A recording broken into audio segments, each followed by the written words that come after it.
Mondays with Mike. Picking up from last time, that if we spent a certain amount of money now to address these issues, we wouldn't have to spend much more money later when those issues become way worse. Anyways, sorry if I... No, it's fine. That's why it's called Mondays with Mike. You mentioned, or the way I would put what you're getting, if we get in a war, if we get in World War II, money's no object. And it's going to be fine. We got a lot of resources, and we got a lot of land, and we got a lot of people. And frankly, they're underutilized. And if we really wanted to turn it up to 11, we could let in, 100 million, 200 million or so people. There was a book, 1 Billion Americans by Matthew C.S., I'll link it in the website. A lot of what you're talking about underutilization, and there's a lot of that, but I want to return just a sec to ideas of the debt ceiling and ploys such as the idea of the welfare queen, etc. This plays to, in my mind, and what did you call it? I wrote it down as idea wall, but that people only have a certain amount of time in the day and mental energy to devote, and to anything, and much less will they devote to politics. People like you and I, we probably just start thinking about politics just when we're sitting around, but most people are busy in their workaday lives, and so they only have a certain amount of time to devote to it. And so if you throw out enough mental models, like there's the debt ceiling, do we have it? Are we going to run out of money? So if you've done that, you've occupied the average person about a quarter of their political consideration in a given day. So you only need 4 of those ploys, and you've effectively moved the Overton window to we're on a fixed income. We got Social Security coming in, and we need to only spend $200 before the next payday. Whereas, in fact, if we needed to fight World War II, we could and we would. God help us if we do, but God help our enemies too. Actually, no, don't. They did it for the Iraq War and the Afghanistan War, where they kept some of the money that they were spending off the budget entirely, right? The Bush administration was notorious for that, where they would essentially just spend money as much as they could, and then at the very last second put it all on the books, which made it seem like we had a lot less money than we had initially. All I'm talking about is something called the ghost budget. Essentially, they didn't raise taxes to pay for the huge wars. The wars went on for quite some time. You're essentially borrowing against the future, that you pay for the things today with the payment tomorrow. And it's sort of a hot potato, right? They can just keep moving that so long as people are willing to buy the debt and continue to fund the government forever. They could just keep borrowing as much as they want. Because the actual limit, how much the government can carry for debt, is significantly higher than I think it actually is right now. That's the point I'm trying to make, is that they're creating this facade, this edifice, this theater. But anyway, yeah, I interrupted you. Sure. Oh, no, we both interrupt.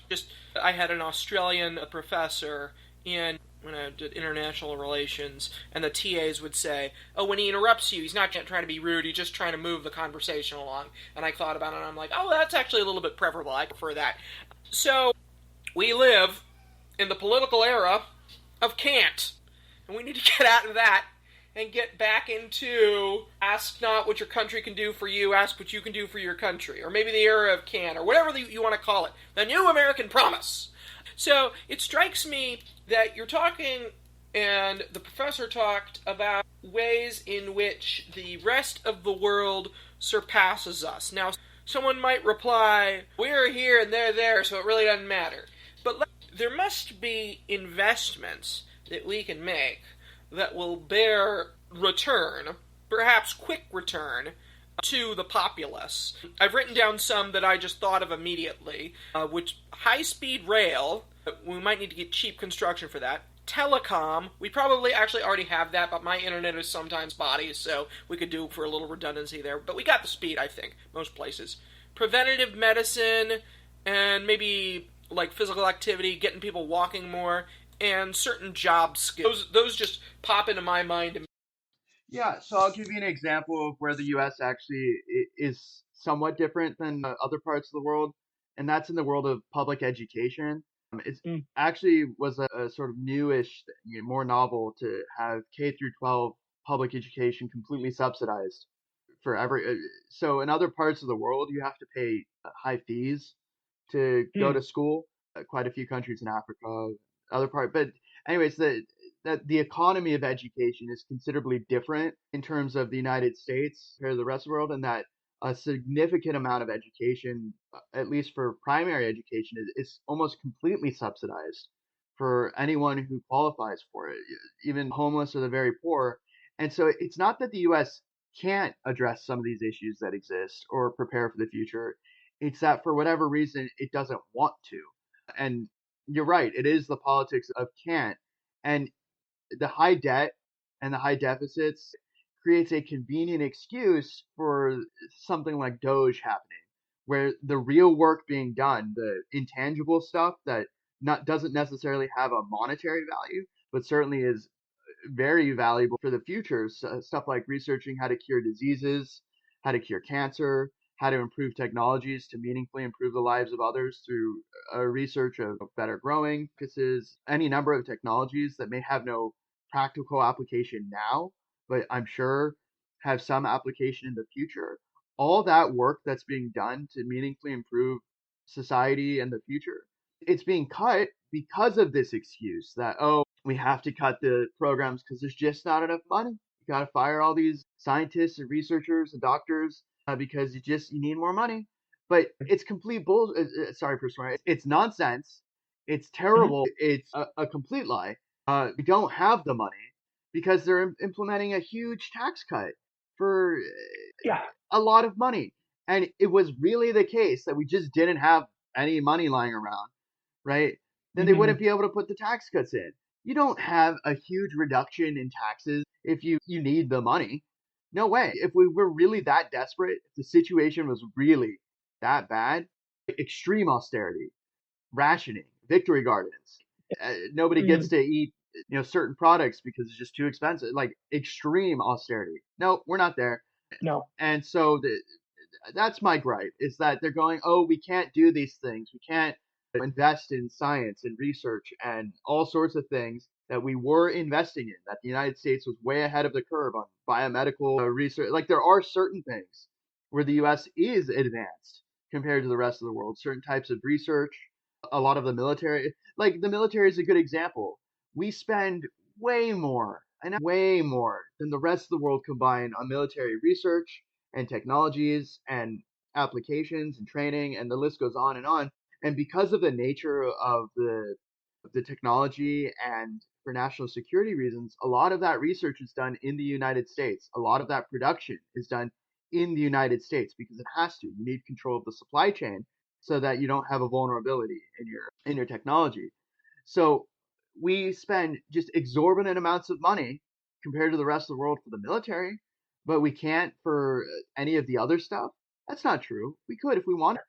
It's the not wanting to part that is the real issue. Is that there's a political will right now, at least for a movement, to revert society backwards, to run away from, and you see this in lots of different areas. But the one I think of a lot, RK Jr. firing all the board people, is that we're going backwards. That we have technologies that address problems well enough that they're useful to address those problems. So vaccines is probably the best one because it helps us move to whatever the next problem is. If we go backwards, right, if we go to a point where people start getting diseases that were not eradicated, but were for the most part contained, if we start Mhm. going backwards, then the problems of the past loom over the future.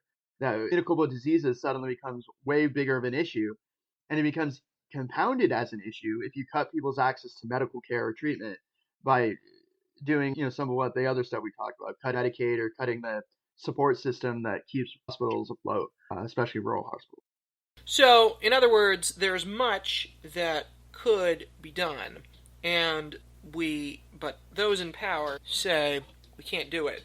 And the reason given is there's no money. But we know that is not true, and we know that it's not believed, because if they believed it, we wouldn't have the tax cut. A reason they might give is it's gonna stimulate economic growth. If that happens, then I guess I would be happy. I would be happy about it, but I don't think it's going to happen. We'll just see. Now, what I would say though is, it seems to me like those in power want a different kind of society than we have had, and those who elected those in power either agree or they're dissatisfied enough with their lives that they want to shake things up. So then I would ask, what's the competing vision? What's the non-Doge vision? I need a better word for it. But like, what's the hopeful vision for America that people can put forward and say, yes, we can, and what's the messaging that's going to counteract all of that? I don't know yet. Kennedy, what JFK said, we're going to the moon. Like, I choose the moon, right? That's leadership. The issue I have with Trump's leadership is that he doesn't lead, right? He capitulates to the whims of whoever his benefactors were. So Musk spends an exorbitant sum of money to get Trump elected. Okay, let's put Musk in charge of firing an awful lot of people and cutting a lot of grants and loans. And the problem there is that it's sort of failure, a moral failing of leadership to not set the tone of progress, to regress, right? To essentially stagnate our understanding of the world to a time that has passed us by. Right? It's if we're always backwards looking, then we're never addressing the problems of tomorrow with the tools we have today. And you see this with things like climate change and trying to just ignore data, right? So the one that grinds my gears right now is that they fired pretty much all the people who do the climate.gov website, where what they were doing was compiling all the climate data and all the charts and the graphs and the statistics that people would. It was one of the most visited websites of the U.S. government. Period. A million people more a month visit. But what irks me is that we have all these technologies to understand the world and understand issues that occur in real time. Where's a tornado forming?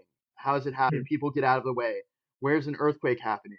How big are the wildfires? Where are the wildfires happening and where are they spreading? What's the air quality? Like, we have all these tools that have vastly improved, and that means that they can vastly improve the lives of others.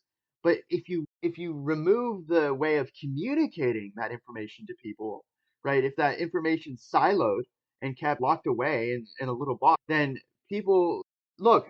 I mean, maybe I'm not making this as clear as I could.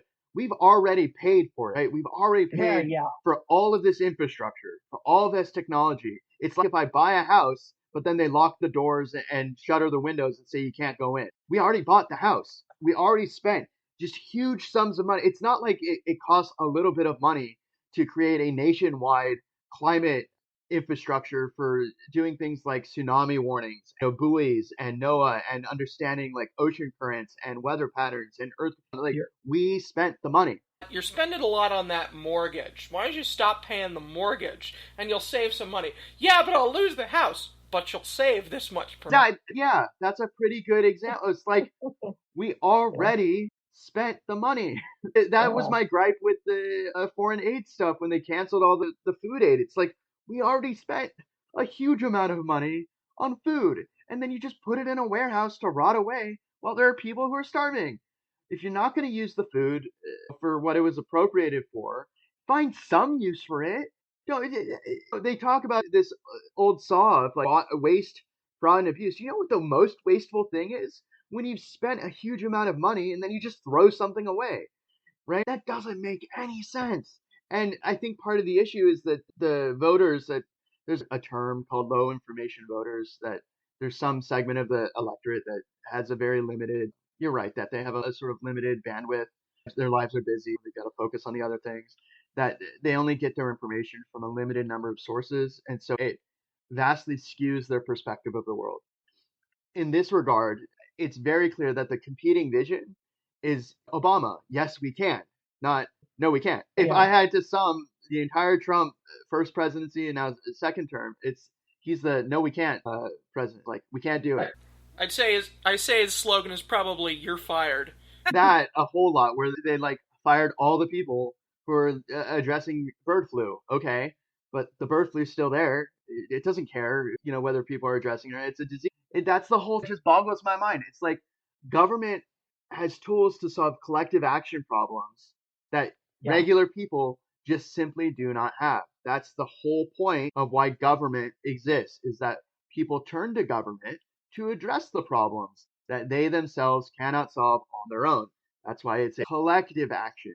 If all the problems that government is uniquely suited to address are disregarded so you can save a little bit of money now, we will there is a toll, right? That there is an economic price and a political price that we'll all eventually have to pay if this massive country that we live in, that requires a lot of working parts to thrive, loses sight of what it needs to do to advance technologically and to progress, right? Because if we exist in a state of regress, the Hmm. world will pass us by, right? There will be a different Hmm. hegemon that will rise to the fore. And it goes back to what we talked about actually before, technology. So if there are technologies that can deter certain kinds of military conflict, any country that has it or any entity that has it will probably hide the existence of it until they actually need to use it. But whichever Hmm. country wins that particular race, right, they win the whole game. If Hmm. somebody figures out a way to stop like all the missiles, they win, right? They control everything. And so that's part of the issue when you cut funding for research and technology, is that we don't know what the application or the ramifications of some benign technology could be until somebody goes out there and like figures it out. And the only way you Hmm. get the smart, capable people of the world to go out there and figure it out is you fund all the legwork they have to do to get to that point, right? No Nobel Prize winner started out winning a Nobel Prize. They had to actually go through the whole education hierarchy. They had to learn and they had to understand, and you build, right. The whole thing with science and education and learning is you build on what we've learned before. You just have to Hmm. keep building on that. And right now what the Trump administration's been doing that's really unfortunate is that they're removing the building blocks and different facets of where technology is advancing or is improving to make people's lives better, and they're essentially arresting that. They're stopping that forward motion, right? They're stopping the progress from occurring, and they're keeping the U.S. in place while the rest of the world is passing us by. And I understand that the voters and the political base of Trump, I guess, doesn't view the world in the same way. But I just, it boggles my mind because this is the United States. We were at the forefront of so many different technological advances. Like the list is very long. And it's new to go so far backwards into this weird technological dark age. Yeah, Little Dark Age. You heard that song? No, but the Dark Ages is actually a good example, right? Uh-huh. Here we have Europe that plummeted into effectively darkness, into like high rates of literacy and ignorance and just huge types of like bizarre moral panics, like hunting down witches, the Inquisition, and there's a whole list of things that happened. But wait a second, didn't Rome exist, and didn't these other highly advanced technological societies exist predate these countries in Europe, and all of a sudden they're plummeted into this like age of ignorance? What's going on? And that's the risk. If you don't lead, right? If you don't cut through the noise and say we have to understand the future and understand reality for what it is instead of what we want it to be, you get stuck. And that history is a good example of that. You get really stuck. Like countries can regress. They can become frozen like molasses. They can slow way down. Right. Anyways, that's my gripe right now is we're going backwards. It's what you used to say. America is falling behind. I did used to say that. And then people would ask me afterward, is it still falling behind? I'm like, no, we're doing fine. But maybe I should start saying it again. Because now it's true again. America is falling behind. Gosh, yikes. It's back. It's back. But for all the unfortunate reasons. Yeah, I think that people probably, and we should just ask them really, but I think that a lot of these low information voters, it's like parenthood really does take up a lot of your time and energy. And the amount of attention to detail that I have lost, I don't want to actually oversell it. It's significant. It's significant, and it snuck up on me, and then I adjusted for it, and I was like, okay, I'm not as conscientious as I used to be. But, so, maybe, so, it's like, low information voter can relate, but then I just asked Mike what's going on, and I was like, okay, I'm not low information anymore. But I bet that they, like, most of their consideration is taken up in their lives, and in their jobs especially. Mostly in their jobs and in their family. Work is stressful. Sometimes time around the house is stressful, and you can't do much about it. And then they look at their paycheck and they see the taxes and they think, what am I getting for that? And they don't, and they think if that was gone, I'd have more money for childcare, which is, well, for me, it's actually, we found a good gig. But even with the good rate that we have, it still is pretty darn expensive. But I appreciate our childcare people very much. But they just think, if I had that money free, then I'd probably live a better life, because nobody's helping me. And they see Trump, and they're like, I saw him on TV. He's been on TV. He doesn't play by the same rules as everybody else. Maybe he'll help me. And is he helping them? I don't know what they feel. Maybe we should ask him. But because the long-term things, so, I don't know. Maybe we need a new deal for the everyday person. A new deal for parents. But we need new words. New deal doesn't quite hold the same thing anymore. Yeah, so you mentioned childcare, and that's actually a pretty good example of a difference of opinion, as it were. So something the Democrats, I think, failed badly at was explaining the value of something like universal pre-K. So we already do, in the United States, subsidize childcare to a degree for K through 12 education, because you don't have to pay for daycare for kids who are in elementary through high school, because they're and so there was a time where the Democrats actually advocated quite strongly for universal pre-K, that everybody who qualifies could go to universal pre-K. You want to talk about childcare, that would have been in one policy effort, would have helped seriously address the cost of childcare for preschool, because that you save a year or so of childcare for quite a lot of people. And the reason it would work is that the government, again, can subsidize huge projects, huge efforts, because of the economies of scale, that they can do things that your everyday person can't.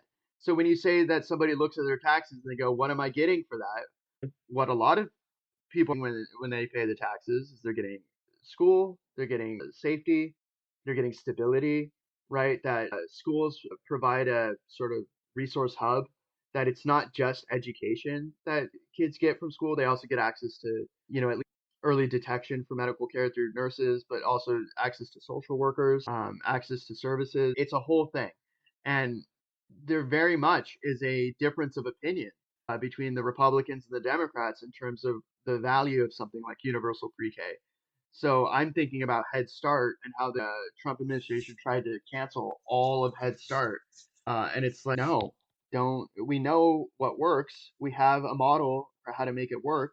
Don't cut the funding for models that we know work. And so in that sense, I think that the Democrats are just not doing a good enough job explaining the value of, in real terms, right, the immediate value to people's lives they could have had if they just voted for not sanity, but voted for a better way than voted against a wrecking ball. Yeah, because the problem with the wrecking ball is it just destroys it. And sure, there is utility sometimes in figuring out a way to replace the old with the new, in terms of building new buildings or repairing that which is destroyed beyond repair. So the bridge in Baltimore, for example, it's destroyed, so they have to build a new one. But you don't want to throw the good with the bad. And the problem with the cuts that they've been doing is that they're so extreme and they're so austere that programs that we know work, that are means tested, that have been studied and researched, that so much research has gone into some of these programs, and they're just cutting them all away. And once some of this stuff is gone, it's gone. And that's what it really irks me, is that there are certain specialties and jobs that people do that only exist in government. I think a lot about the insect biologists for the national parks and the people who are studying trees and plants. It's like there is no parallel for some of these jobs and some of the research that was going on because they were doing such a huge scope of research. So for the biologists for the national parks, they were studying the whole, all the national parks, all that land. But anyways, the point I'm making, although I didn't make it well enough, is that not the Democrats, the Republicans are really good at finessing words and manipulating words to make something seem worse than it is. So like the death tax for the estate tax and death panels for Obamacare. I haven't seen a single death panel. Have you? Yeah, I have, and it's private. You have? Oh, okay. I mean, that came about as a result of Obama. I understand what you're saying, but yes, they do exist from private insurance companies denying care. The very fact that they have that ability, that a doctor, a medical professional says, this person needs this treatment to help save their life or to save their life, and an insurer, a private insurer, can step in and say no, that they have that power at all, that they can wield that power at all effectively translates into what you would call a death panel. But there are other parallels. Transplant panels, because there's a finite number of organs available for donation, every time that there's competing sources, there's a whole thing where they do transplant. They have a committee where they decide who's the best candidate for an organ. That effectively, there was a great movie I watched about that. That effectively is a death panel because of the urgency of some of these people who need organs for transplant. So, but effectively, if there's not enough of something that somebody needs to live, and there's some external power able to decide who gets it and who doesn't, that is essentially a death penalty. But the point I mean is there are policy answers to those problems too that don't occur for a variety of reasons. So, for instance, for the organ donation transplant panel, where they decide who gets it and who doesn't, one way to address that situation almost immediately is to do an opt-out system instead of an opt-in system for organ donation. So when people get their driver's licenses and they tick that little box that says I'm an organ donor, some countries you tick a box to say I don't want to be an organ donor. The automatic assumption is that everybody is an organ donor. Period. Sure. And that if you change that, just that one thing, right? All of a sudden you have a significantly increased pool of organs available for donation. Because otherwise, what happens is you get stymied by this sort of haphazard patchwork system that we have that isn't as effective, frankly, as it could be. And there's also, look, there's other solutions too that don't involve people making choices at all about with the respect to their religions or all that other stuff in terms of an opt-out system. If medical technology is invested in progression, you can create artificial organs, right? You create an artificial heart, an artificial lung, an artificial kidney. You grow it from nothing. You grow it from a cell, right? But the problem is that if you don't invest in that research, then you get these really extreme choices that get made. Who gets a heart for an organ donation? Who gets a lung? Who gets a kidney, right? When they need it before they're about to die. If they get the transplant, maybe they live. If they don't get the transplant, odds are very high they die, right? And the list goes on and on. For liver transplants, for example, alcoholics tend not to qualify as organ candidates, as recipients at all. In fact, they're completely excluded from the list because the whole point is that they damage their liver beyond repair.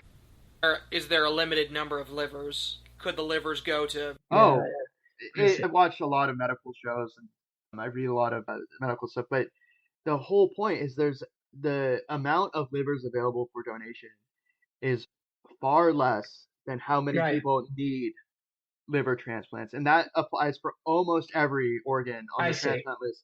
No, go if you want some. I wouldn't call the reading fun, but if you want some informative reading of the scale of the problem and the ways that we could address those problems, go read about how many people are on the transplant list that don't get the organ, that they have to wait a very long time. Anyway, the point I'm trying to make is that there are ways to address that problem immediately that aren't going to happen for political reasons. Sure. So the opt-out versus the opt-in, not going to happen because there's a lot of constituencies that just don't want it to happen, period. And so it's not going to happen. The other options, though, the other viable alternatives, stop researching artificial organs, could happen. There's research into it. Or even instead of transplanting human organs, the big one is things like pig organ or pig kidneys. And I'm trying to think of the word. It's trans animal organ donation. So What about pig hearts? Do those work? I don't know, but I know they did a transplant of at least one pig organ that did hold for a while.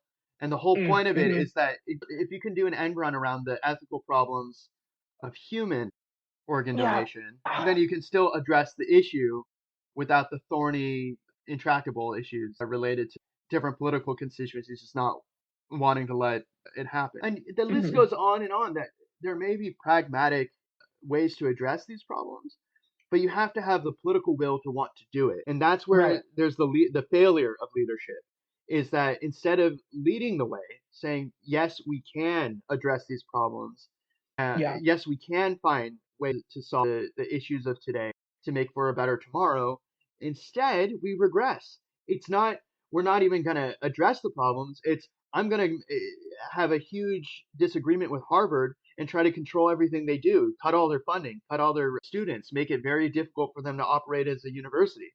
Like it, for some bizarre reason, they don't see the value of having a robust research pipeline, of having a career path and trajectory for these scientists, of setting up that infrastructure and investing in it. That it's always got to be like we're losing something when we spend money instead of paying for something and gaining something. That's my gripe. If I had to sum it up, is that the current administration and the current powers that be always view spending money as a cost we can't do instead of as an opportunity to improve Yeah. what we have.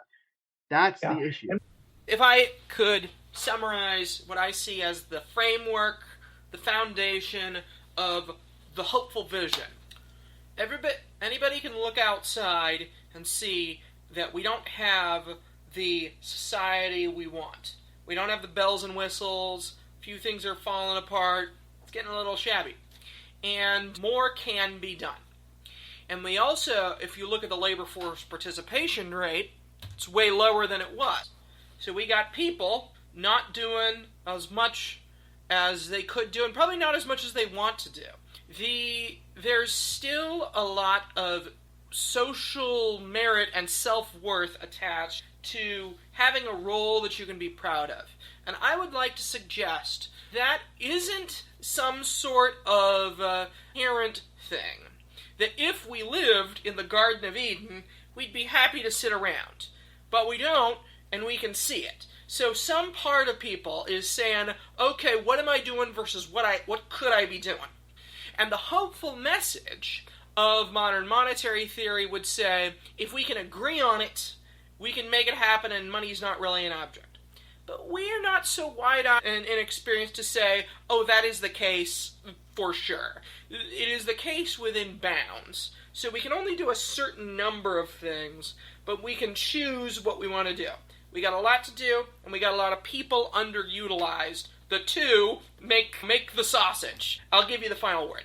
The government knows how to make money through niche economic things. If you look at the Federal Prison Corporation, government's a massive employer of workers, and they've come up with creative ways to make an impact in the market all across the country. Certain kinds of cheeses, raising certain kinds of animals, certain kinds of technology. They know how to make money, a lot of it, at cost.